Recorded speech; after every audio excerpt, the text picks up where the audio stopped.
control statements are used to control the flow of execution of the program. If you want to execute a specific block of instruction only when a certain condition is true, then control statements are useful. If you want to execute a block repeatedly, then loops are useful. In this tutorial, we will cover the various control statements in C# along with code example to understand how to use them in program. So let's start with if-else statement. The if statement is used to check for a condition and based on it decide whether or not to execute a code block. The if code block is executed only if the condition is true. Otherwise, further instruction or else block gets executed. You can write nested if blocks if required. The diagram shows the basic flow of a default if-else statement. It is not mandatory to have an else block after an if block. The else statement is used to specify the code which has to be executed if the condition doesn't return true. We can use multiple else if block to add multiple conditions, but it requires at least one if block at the beginning.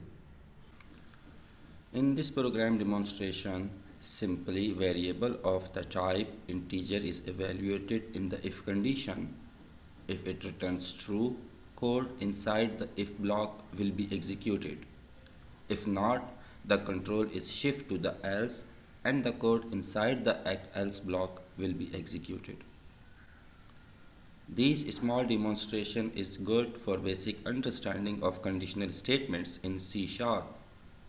Once you understand the basics, the complex condition could be formed easily. Let's move to if-else-if statements.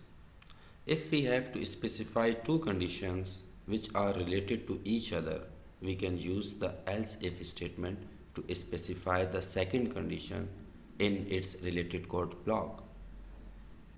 We cannot directly write else and else-if statement without having any if block.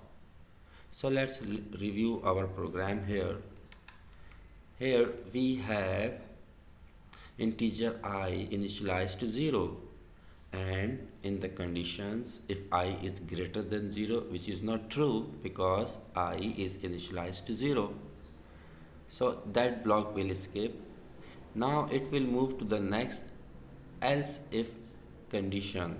It will again check if I is less than 0, still not true because I is initialized to 0.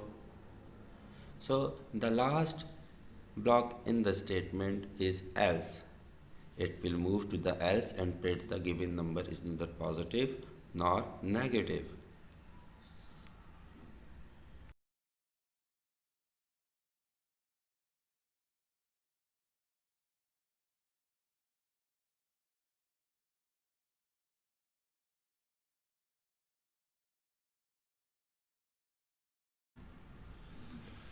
The switch statement executes only one statement from multiple given statements associated with conditions. If any condition returns true, then the code statement get executed and break from the block. The diagram clearly illustrates once the program starts, it will evaluate the condition from the switch and pass it to the cases. If any one of the cases is matched, then the code block, rest of the statement will not execute. So whenever the condition match in any of the case, the rest of the code will not execute and the program will end. From the start, number one, the condition is get evaluated and pass it to the cases. A switch statement allows a variable to be tested for equality against a list of values. Each value is called a case and the variable being switched on is checked for each switch case. You can have any number of case statements within a switch. Each case is followed by the value to be compared to and a column. When the variable being switched on is equal to a case, the statement following that case will execute until a break statement is reached. The goto statement is used to transfer the control from a loop or switch case to a specified label. It is also known as a jump statement. It is generally recommended to avoid using it as it makes the program more complex. In this example, if the user is logged in, then we have directly jumped our code to success label, and whatever code is mentioned under that label will be executed.